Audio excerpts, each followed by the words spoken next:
करण्याकरता, आदरभाव व्यक्त करण्याकरता हे सगळे सण साजरे करतो आणि त्यांच्याच यांनी त्यांचे प्रायव्हेट पार्ट देऊन कोणाला तरी शिवाय देतो. तर खरं मग मला आईबद्दल बहिणीबद्दल आदर आहे का असा प्रश्न मलाच विचारला.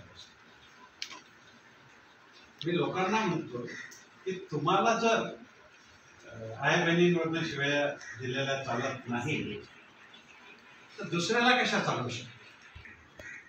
रक्षाबंधनाला प्रत्येक बहिणीने राखी बांधत असताना भावाला म्हणायचं मला काय ओवाळणी द्यायची असेल दे, पण एक वचन दे की जशी मी तुझी बहीण आहे, मी तुला प्रिय आहे, तुला कोणी माझ्यावरनं शिवी दिलेलं आवडणार नाही, तसंच इतरही भावांना आवडणार नाही.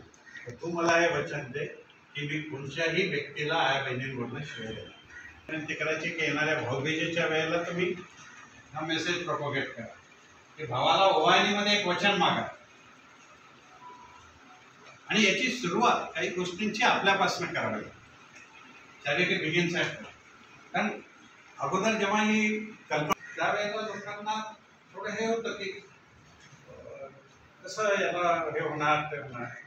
आज राज्यातल्या 7 विद्यापीठांच्या कुलगुरूंनी त्यांच्या विद्यापीठांतर्गत जे संलग्नित महाविद्यालय येतात तिथच्या प्राचार्यांना पत्र पाठवलं या अभियानात, शपथ वगैरे पाठवलं.